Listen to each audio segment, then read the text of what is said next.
Hello students, आज के lecture में हम लेसन नंबर 4 को डिस्कस करेंगे, जिसमें इंट्रोडक्शन टू की concepts in phonetics and phonology. इसमें कौन कौन सी चीज़ें हम डिस्कस करेंगे। सबसे पहले एक्सपेरिमेंटल फोनेटिक्स एंड फोनोलॉजी, तजर्बाती फोनेटिक्स एंड फोनोलॉजी क्या है। कहते जी experimental phonetics and phonology as a subject एक सब्जेक्ट है तजर्बाती लिहाज से,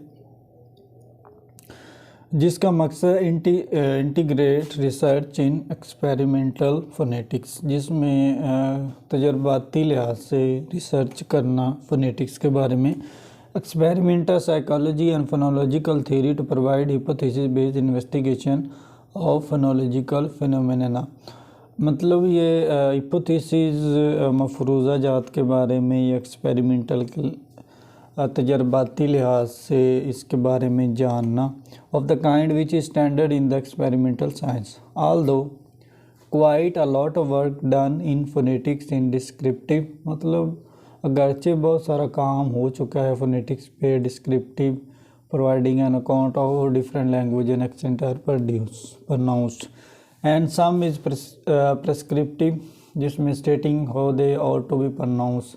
मतलब किस तरह लैंग्वेज या डिफरेंट लैंग्वेज में एक्सेंट यूज़ करते हैं या प्रोनाउंस करते हैं डिफरेंट वर्ड्स, और किस तरह ये प्रोनाउंस होने चाहिए। Yet an increasing amount of phonetic research is experimental. और इसके अलावा और बहुत सारी रिसर्च या तजर्बात हो चुके हैं aimed at the development and scientific testing of hypothesis. मतलब जिसका मकसद है कि इसकी मज़ीद डेवलपमेंट हो और मज़ीद इसके बारे में आइडियाज़ या एक्सपेरिमेंट हों, जिससे नई चीज़ें मिलें about phonetics and phonology. Experimental phonetics is quantitative. जो एक्सपेरिमेंटल फोनेटिक्स है क्वांटिटेटिव है, बेस्ड ऑन न्यूमेरिक मेजरमेंट, जिसमें मतलब न्यूमेरिकली मेजरमेंट की जाती है, उसको परखा जाता है। Like other scientific subject it makes use of control experiment, which means that expert has to make sure that the result could not be caused by factor being investigated and not by some other elements. कहते जी nowadays इन दिनों experimental research is carried out in all fields of phonetics, कि experimental research को तमाम fields में लाया जा रहा है। For example, in the articulatory fields we measure and study how speech is produced. अगर हम आर्टिकुलेटरी फील्ड्स की बात करें तो उसमें भी हम मेजर करते हैं कि वो स्पीच कि कैसे स्पीच प्रोड्यूस की जाती है या की जाएगी। Similarly in the acoustic field we examine the relationship between articulation and the resulting acoustic signals. मतलब ये भी एक अनदर फील्ड है फोनेटिक्स की, इसमें दोनों का रिलेशनशिप देखा जाता है। Finally the auditory field we do perceptual test to discover how the listener ears and brain interpret the information in speech signal, जिसमें फाइनली तीसरी फील्ड में भी हम डिफरेंट चीज़ों के बारे में तजर्बा करते हैं, टेस्ट करते हैं कि हम जो लिसनर होता है किस तरह उसके कान और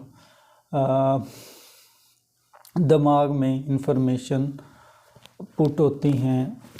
तो ये सारे एक्सपेरिमेंटल का पार्ट है, मतलब एक्सपेरिमेंट करते हैं इन तीनों फील्ड्स के लिहाज से। कहते जी topics explore through experimental phonetics and phonology include infant speech perception, experimental paradigm and testing infants. मतलब वो एक्सपेरिमेंटल रिसर्च में इसलिए हम रिसर्च करते हैं कि नई नई चीज़ें सीखने को मिलती हैं, नए नए आइडियाज़ आते हैं। जनरेटिव फोनोलॉजी, जनरेट करना, उसके बारे में क्या आइडिया दिया है। Like the other area of grammar, a major change in the theory of phonology came about in 1960 when people become convinced that important fact about the sound system of language were being missed by phonologist who concentrated slowly on the identification of names and analysis of relation between them। कहता जी जिस तरह बाकी grammar है इसी तरह अगर इस system की बात करें तो इसमें भी एनालिसिस या आइडेंटिफिकेशन की जाती है, और जो लैंग्वेज में फोनीम्स हैं उनके रिलेशनशिप को देखा जाता है। Morris Halle and Noam Chomsky show that there were many sound process which while they are observable in phonology. कहता है कि नोम चॉम्स्की है, उसने कहा है कि बहुत सारे पॉइंट ऐसे हैं जिनके लिहाज से फोनोलॉजी को ऑब्ज़र्व किया जाता है या ऑब्ज़र्व होना चाहिए, और actually regulated by grammar and morphology, जिसकी बिना पर मॉर्फोलॉजी ग्रामर के बारे में आइडिया था। This area of phonology mainly related to specific phonological rules with the language. कहते जी जनरेटिव थीरीज में मतलब कोई भी थीरी या कोई भी नया कंसेप्ट जो थीरिस्ट देते हैं तो वो भी डिफरेंट जो राइटर्स हैं उन्होंने डिफरेंट दिया कि फोनोलॉजी में ये होना चाहिए, फोनेटिक्स में होना चाहिए, तो इस तमाम पहलुओं को उन्होंने डिस्कस किया। Following are the theories that have stemmed from generative phonology, autosegmental phonology, metrical phonology, lexical phonology, optimality theory. तो कहता है कि इन तमाम की बातों के बाद ये एनालिसिस हुआ कि ये थीरीज भी जनरेटिव फोनोलॉजी में होनी चाहिए। आर्टिकुलेटरी फोनेटिक्स क्या है? It is the branch of phonetics that studies articulated and their action related to human speech production. मतलब ये फोनेटिक्स की ब्रांच है जिसमें कैसे वर्ड्स या कैसे अल्फाज को प्रोड्यूस किया जाता है, कैसे अल्फाज निकलते हैं और बोले जाते हैं, उसके बारे में। We can only produce speech sound by moving part of our articulator body parts, this is done by contraction of muscles. मतलब इसमें मसल्स या उनकी कंट्रक्शन जो होती है उनका बहुत ज़्यादा रोल है। Most of the movements relevant to speech take place in the mouth and throat area.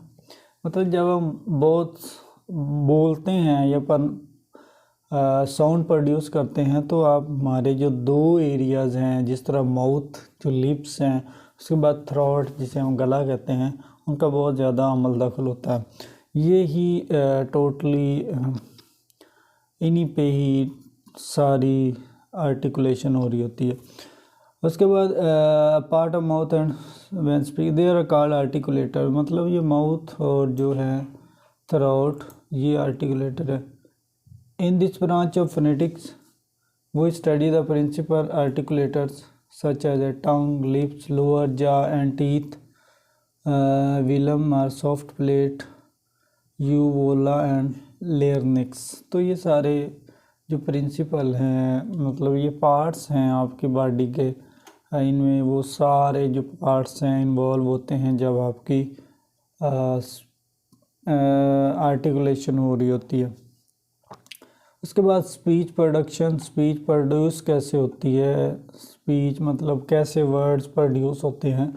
कहते हैं the process of speech production main include respiration, phonation, articulation and resonances. मतलब ये आपका निज़ाम में इन्हिज़ाम है, जिस तरह मतलब आपकी सांस निकल रही है, वर्ड्स प्रोड्यूस हो रहे हैं, आपके ज़बान पे आ रहे हैं, उसके बाद आप आर्टिकुलेट कर रहे हैं, उनको बोल रहे हैं।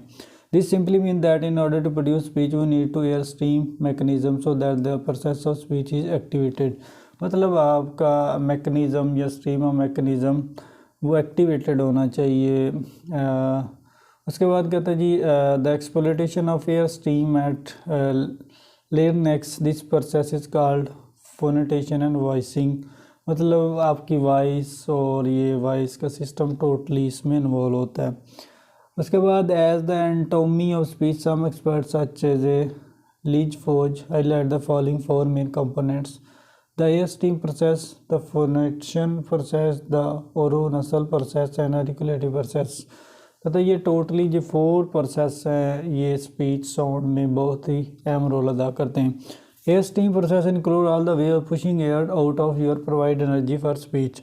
मतलब ये एयर या जिसे हम मतलब आपके बोलने के दौरान पुश किया जाता है कि आपकी साउंड निकले, तो एयर स्टीम उसको हम कहते हैं। Phonation process is the name given to the action of the vocal folds. मतलब किसी एक वोकल फोल्ड्स को एक जो नाम दिया जाता है उसको फोनेटिशन कहते हैं। द और nasal process is the possibility the steam going out of the through the mouth, मतलब जब आवाज़ निकलती है मुंह के थ्रू तो उसको हम और नसल प्रोसेस कहते हैं। As in we are G R the nose, as in M and N, मतलब ये वी बोल रहे हैं मुंह से, जी बोल रहे हैं, एन बोल रहे हैं, तो ये सारे एयर स्टीम के थ्रू प्रोड्यूस हो रहे हैं। And finally the movement of the tongue and lips interacting with the roof the mouth and the pharynx are the part of articulation, मतलब ये सारे जो पार्ट हैं आपकी प्रोडक्शन में अहम रोल अदा करते हैं कि आप वर्ड्स को प्रोड्यूस करते हैं, बोलते हैं, तो इसमें आपके जो टोटल पार्ट्स हैं इन्वॉल्व होते हैं। उसके बाद साउंड वेव्स, मतलब आवाज़ कैसे पैदा होती है। Sound wave is the pattern of disturbance caused by movement of energy travelling through air, मतलब आपकी आवाज़ है through air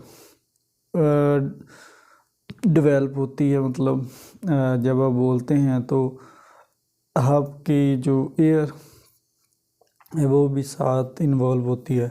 sounds always travel in the shape of waves in the air, कि जो साउंड है, आवाज़ है, वो वेव्स की शेप में हवा में निकलती है। Sound basically consist of small variation in air pressure that occur very rapidly one after another, कि जो साउंड हैं बेसिकली एयर प्रेशर, मतलब जब हम बोलते हैं तो जो एयर प्रेशर है वो ज़्यादा होता है।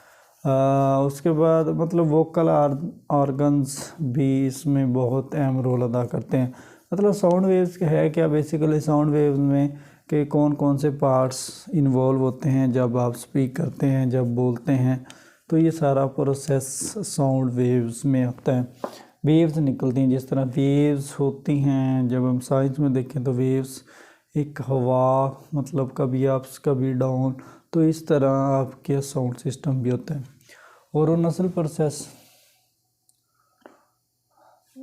The possibility of the air stream going out through the mouth, as in जिस तरह हमने पहले वी जी और नोज नाक से M N determine by oro nasal process. Consider the consonants at the end of rank, ran, ram, were all nasal sounds, मतलब आप consonants को देखें तो एंड पे कुछ वर्ड्स आ रहे हैं, रैंग, रैन और ram, which all are nasal sounds, मतलब इसको हम नसल साउंड कहते हैं। When you say these consonants by themselves not that the air is coming out through the nose, मतलब ये इसकी आवाज़ है नोज़ के थ्रू निकलती है। In the formation of this sounds in sequence the point of articulation closure move forward from velar in rang through alveolar in ran and bilabial in ram, मतलब ये एक टोटली सिस्टम है